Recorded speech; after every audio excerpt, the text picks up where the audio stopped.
Reading 4 from the Psychological Commentaries on the Teaching of Gurdjieff and Ouspensky by Dr. Maurice Nicoll, Volume 4. Coramide, Ugle, October 13th, 1945. Commentary on the Observation of One's Psychology. At a recent meeting here, we were speaking about man's having a body and also a psychology. A short note was written about this, which I wish now to be read. Quote, "Everyone is fastened to a particular kind of body by birth, and then is fastened later on to a particular kind of psychology by upbringing. The work starts not with the body, but with the kind of acquired psychology to which we are fastened by upbringing. You can spend your time in trying to make the body better or the psychology better. The work is about studying one's own acquired psychology, and so to speak, seeing it, seeing through it. It says that this is not you, and as long as you take you as yourself, you are asleep. If you, Mr. Smith, take you as Mr. Smith, and Mr. Smith as you, as I, you are asleep. In the same way, if you, Mrs. Smith, take yourself as you, you are asleep. The work begins by uncritical observation of this Mr. Smith or Mrs. Smith, which you take as you, as yourself. The object of the work at first is to see this Mr. Smith or Mrs. Smith and separate from them. The reason for this is that everyone has a real self, a real I, which is never attained by being Mr. Smith or Mrs. Smith. The life belonging to Mr. Smith or Mrs. Smith is not his or her real destiny, for both of them are invented people and not yet real people, and so attract quite wrong things. But as often as not, or more often than not, people prefer to lead the life of this Mr. Smith or Mrs. Smith, especially if they are in easy circumstances. And even if they are continually in difficult or tragic circumstances, they cling to being Mr. Smith or Mrs. Smith all the time. That is, to the acquired psychology, which is called both personality and false personality. But it is this clinging to Mr. Smith or Mrs. Smith that is false personality. That is, their invention of themselves. Whether we have been brought up at Eton, or in the Navy or the Army, or in any school or profession, it is exactly this acquired psychology that we have to overcome. That is, this tedious invention of ourselves. How tedious after a time it is to see people brought up in these different spheres completely identify with themselves and their acquired psychologies with which their vanity is connected. You remember that the work says that you have to realize your own nothingness eventually before you can receive the full baptism of the work. There are many ancient esoteric symbols for what a man has to become to undergo regeneration and rebirth. Certainly this is impossible as long as he is identified with his acquired psychology, with his circumstances or birth. The symbol is of a cup or a wine glass that is upside down in him. This cup has to be turned up the other way, and being empty, it can receive quite new ideas. The ideas that regenerate a man or a woman and change them into different beings altogether. Now, the point is that every one of you has a body given to you by life and a psychology that has been acquired by upbringing. A beautiful woman marries a handsome man, but what about their respective psychologies? As often as not, they find that their psychologies are completely incompatible. A person's face, unless you are very subtle, does not give you that person's psychology. But the chief idea here is that Each one of you has a different psychology that has been acquired through upbringing, and about which you know absolutely nothing.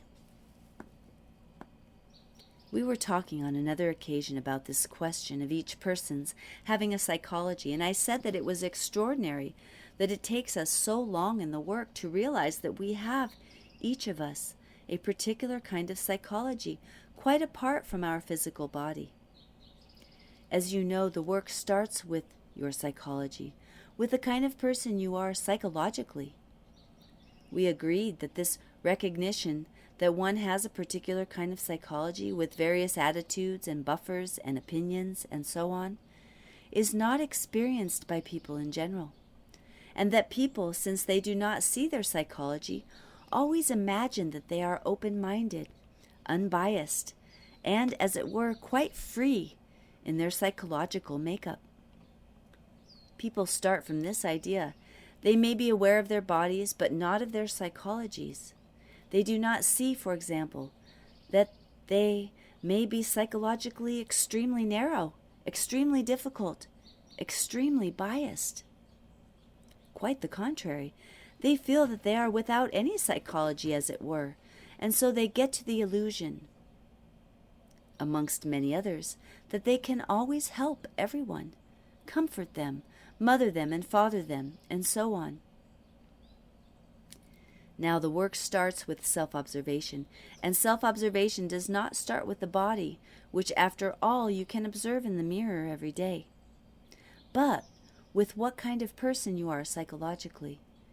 It is only through self-observation that you can begin to see what you are like psychologically. You may be very beautiful or handsome as regards your body, but what are you like psychologically? Now, to imagine that a beautiful woman has a beautiful psychology, or that a handsome man has a handsome psychology, is pure nonsense. I said in connection with this discussion how extraordinarily difficult it is for people to separate from the sensory impressions of one another. This seems as if we still cannot get beyond physical appearance and take physical excellence of one kind or another as meaning, at the same time, similar psychological development. It is like thinking that because a peacock has a marvelous display of beauty in its feathers, it has therefore an equally beautiful psychological development. You will agree with me that when you hear a peacock speak, you will not think that it has a most beautiful mind or a most beautiful emotional development. I think that it is worthwhile speaking about this great difficulty that people have in regard to self-observation. Self-observation does not consist in looking in the mirror and making yourself up to look more beautiful or handsome. This is merely observation of the body, and leading the life of the body, and feeling your sense of I from your physical appearance. Self-observation is not done through looking at yourself in a mirror, except under certain conditions. Self-observation is looking at your own psychology, at the kind of man, the kind of woman you are psychologically. This seems to be very difficult for a great many people to understand, namely that they are a physical body and also that they all have a particular form of psychology or mental makeup. It is to this psychology or mental makeup that the work directs its attention through self-observation. But it is quite true to say that many people, after hearing this work for many years, never really observe what they are like psychologically. They take their psychology for granted. They take all their prejudices, all their ways of taking daily things, all their psychological reactions for granted. In other words, they do not see themselves, and you can only see what you are like psychologically through self-observation. The trouble is that people never practice self-observation, and so never bring themselves to account, always feeling that they have no psychology. They feel that all that they do and say is quite right. This second education that the work consists in is about observing this psychology that everyone so easily takes for granted, not noticing that it is a definite thing, a definite makeup from which they can gradually become free if they practice to begin with the first line of work, that is, self-observation in the light of this teaching. This requires a considerable effort. Sometimes people make this effort for a time and begin to catch a slight glimpse of themselves and what they are like psychologically, and then go to sleep again, perhaps for many months, and perhaps forever. To feel that one's opinions are all wrong, actually to see that one has behaved wrongly all one's life, psychologically speaking, is a very difficult thing to accept. Now, the development of consciousness, which this work is all about, is first of all to see what you are like psychologically, and as a result to begin to distrust very much your psychological behavior. This may be impossible for the majority of people. I mean by that it would be just as well that they do not see what they are like psychologically. And it would be much better for such people to carry on just as they are, with all their acquired psychology, all their buffers, with their attitudes, their opinions, and so on. But anyone who has in himself magnetic center is capable of changing, psychologically speaking. And it is with these people that I wish to deal in the work. That is, with people who are not identified completely with themselves, because otherwise there is no chance to change. A man or a woman who has never doubted himself or herself, but who is always convinced of being right from his or her acquired psychology, from what they have been taught, is not suitable for this work. Sooner or later, such people will come up against the possibility of realizing that they cannot take themselves for granted as they have done hitherto, but must alter their whole way of thinking, but must alter their whole way of taking things, their whole way of judging things. Now, if they cannot stand this, if in short they are completely fixed in their own acquired psychology, remember that nothing can be done with such people except to avoid any frontal attack on them. Now, this is a very short paper, but it is about this subject, which is the most important thing to understand early in the work, as far as I know at present. A man or a woman coming into this work must be able to realize after a time that their psychology may be wrong from the work point of view. They must realize that what they have to do in this work is to change their psychology, to which they are fixed, and which they take as the only psychology they can have. How many of you can say, I may be all wrong, all my viewpoints may have been wrong, I may have a quite wrong idea of everything, including myself, all my judgments in the past may have been wrong. Such thoughts change one, provided one has something else to hold on to that teaches one what is right. But if you start off this work with a deep conviction that you are all right psychologically, as you are, and merely wish to hear out of a kind of curiosity what the work teaches, you will never get anywhere at all. The subject of this work is you yourself. How can you change if you remain the same? How can you change psychologically if you always remain the same psychologically? How can you change if you accept your present psychology and take it as final, as the last word, as it were, in psychological development? Now, you all know perhaps how difficult it is to show a person that he or she is taking things in the wrong way. Instantly you give offense. But supposing that this person has some power of self-observation, supposing that he or she can begin to see what is meant by uncritical self-observation, and through it, see what they are like and have been like hitherto. Then the work can come down on that person as a force that leads to inner change, inner development. It is exactly through self-observation that the work can grow and can become not merely a source of mutual recrimination or judgment. This ancient phrase, know thyself, means exactly this. If through uncritical self-observation you have seen the kind of man, the kind of woman you are, you will be able to stand all shocks in this work and be able to go with it and receive its force. But if you have never noticed the kind of person you are and how you behave towards others mechanically every day, and if you have never observed your own imaginations of yourself and seen through them, how can you expect your psychology to change, or how can you expect to understand what the work is about? Now, what is it we have to observe in ourselves to change our psychology? This work teaches that we have to observe ourselves psychologically from a certain definite angle. All the practical side of the work that is taught over and over again is about how one has to observe oneself, one's psychology.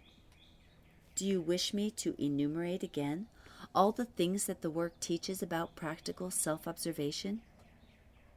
I think it is always necessary that we should be reminded of what we have to observe in ourselves. Take one thing only. Are you making internal accounts all the time? Are you feeling that you are unhappy or badly treated or not given your right position? Are you always self-justifying when in a sense you know you are at fault? Are you indulging in long trains of negative emotion? Notice when you take offense, and then think about false personality. This is especially important for some of you. Try to see false personality in yourself through self-observation. Try to see how it complicates your ordinary life in such a way that when you might, with a little more consciousness, have taken a situation calmly, you prefer to make an uproar.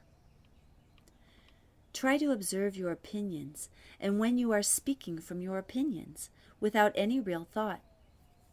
Pull yourself up sometimes and say to yourself, what are you thinking about? What are you feeling? Observe it. Observe how much of the time you are fast asleep and reacting mechanically the whole time, not giving that conscious shock to yourself called self-remembering. Observe how you never make any real effort, but always avoid real effort. Observe all your forms of internal considering and try to observe your fantasies about yourself, and don't believe them. Observe what you are caught by, what you are always held down by, and what turns you sour, and work against these things by inner separation. All these, and many other things, as the work teaches, have to do with changing your psychology. For example, observe whether you are negative at this moment. Are you going with it? Are you going to identify with this negative emotion at this moment? Or are you going to separate from it and not go with it? This is work on oneself. Do you all understand that you have fixed and habitual attitudes, such as that you expect a meal at a certain fixed hour and so on? Can you change your attitude to such fixed things in yourself? Can you change the way, when you read the newspapers, you feel instantly negative, mechanically negative towards one person or another? This is mechanical reaction due to your acquired psychology. So try to notice how you psychologically react to everything that you are confronted with, and try to change it in the light of what the work teaches. Above all, notice when you get negative. Notice this especially before it has gone too far, and do everything you can to separate from this negative reaction. This is real work on yourself, and it will give you very much if you do it. But as long as you take yourself for granted, nothing can happen to you at all. In this work, we have to learn that we are all wrong in everything that we do and say and feel and think from the standpoint of higher man, conscious man.